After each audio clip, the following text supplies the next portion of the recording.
हरियाणा विधानसभा का नज़ारा इस बार पूरी तरह से बदला हुआ है।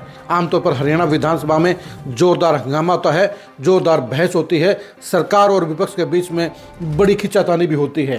पिछले 60 साल के दौरान हरियाणा विधानसभा में देवीलाल परिवार की हमेशा मजबूत मौजूदगी रही है और उनके इर्द गिर्द ही पूरे के पूरे सेशन की छाप और सेशन की कार्रवाई के ऊपर असर देखने में अक्सर आया है। लेकिन इस बार माहौल बदला हुआ है, यानी इस बार देवीलाल परिवार की वो धमक और वो चमक नजर नहीं आ रही है जिसके लिए वो पहचाना जाता था। ये भी कहा जा रहा है कि इस बार विधानसभा के अंदर देवीलाल परिवार की धार खुंडी हो गई है। आखिर विधानसभा में इस बार देवीलाल परिवार की धार खुंडी क्यों है, इसके क्या कारण हैं और इसके क्या इम्पैक्ट आ रहे हैं, ये जानने के लिए आज की इस खरी खरी खबर को गौर से देखिए।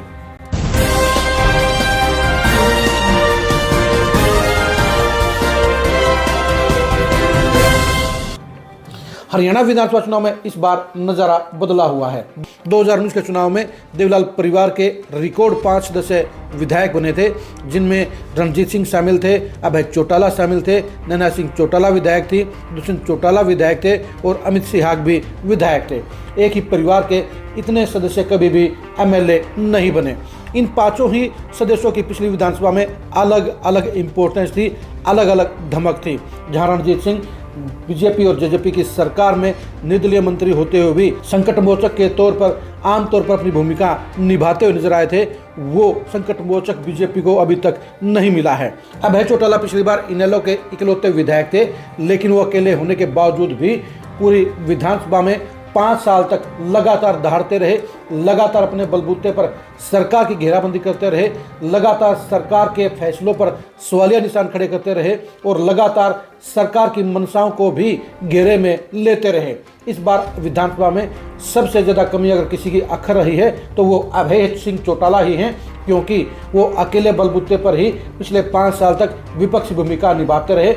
जहां भूपेंद्र सिंह हुड्डा काफ़ी सॉफ्ट तरीके से बचाव की पॉलिटिक्स में या फॉर्मेलिटी की पॉलिटिक्स विधानसभा के अंदर करते रहे, वहीं पर अभय सिंह चौटाला 5 साल तक लगातार विधानसभा में सबसे ज़्यादा चर्चित चेहरे रहे, सबसे ज़्यादा मुखर विधायक रहे।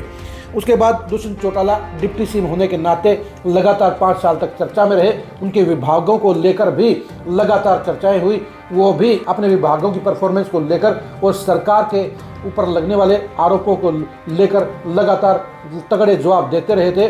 वो जैसे को तैसा या ईंट का जवाब पत्थर से लगातार देते रहे। इस बार दुष्यंत चौटाला की कुर्सी का एरिया भी सुना सुना नजर आ रहा है। नैना चौटाला पिछली बार सत्ता पक्षी विधायक थी, वो कुछ मौकों पर ही एक्टिव होती हुई नजर आई, यानी उनका इम्पैक्ट ज़्यादा नहीं था। अमित सिहाग ने पिछली विधानसभा के अंदर एक्टिव विधायक के तौर पर बेस्ट परफॉर्मर का रिवार्ड देने का काम किया, वो बेस्ट एमएलए भी रहे। वो विधानसभा में जहां अपने हलके की आवाज़ को लगातार बुलंद करते रहे, वहीं दूसरे मुद्दों पर भी वो लगातार सदन के अंदर सबसे एक्टिव नेताओं में शामिल रहे। इस बार देवीलाल परिवार के 2 सदस्य विधायक बने हैं। आदित्य चौटाला जहां डबवाली से विधायक बने हैं, वहीं रानिया से अभय सिंह चौटाला के बेटे अर्जुन चौटाला एमएलए बने हैं। लेकिन दोनों ही ये देवीलाल परिवार के सदस्य इस बार बड़ा असरदार इम्पैक्ट डालने में अभी तक नाकाम रहे हैं। आदित्य चौटाला को ये सोचा जा रहा था कि वो धमाकेदार एंट्री करेंगे, वो धमाकेदार परफॉर्मेंस देंगे और वो असरदार नेता के तौर पर उभरने का काम करेंगे, लेकिन विधानसभा का ये दूसरा सेशन इस बात की गवाही दे रहा है, इस बात के संकेत दे रहा है कि आदित्य चौटाला के अंदर वो धार और वो धमक नहीं है जो देवीलाल परिवार में होती है। यही बात अर्जुन चौटाला पर भी लागू होती है। अर्जुन चौटाला अपने पिता अभय चौटाला के 1% के बराबर भी नहीं है। वो पगड़ी पहनकर बेशक देवीलाल और ओम प्रकाश चौटाला की बराबरी करने का प्रयास करते हों, उनकी नकल करने का प्रयास करते हों, लेकिन विधानसभा के अंदर वो असरदार साबित नहीं हुए हैं। उनका परफॉर्मेंस का ग्राफ भी उतना बड़ा नहीं है, जिसके चलते उन्हें एक इफेक्टिव और एग्रेसिव नेताओं की कैटेगरी में गिना जाए।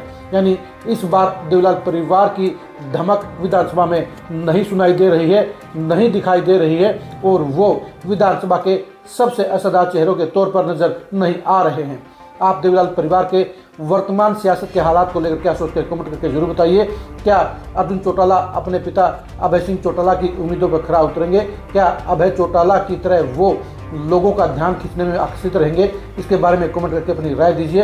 क्या आदित्य देवीलाल अपने दादा चौधरी देवीलाल के सिद्धांतों के ऊपर चलते हुए क्या उनकी तरह एक बड़े असरदार नेता बनने में सफल रहेंगे, इसके बारे में अपनी राय दीजिए।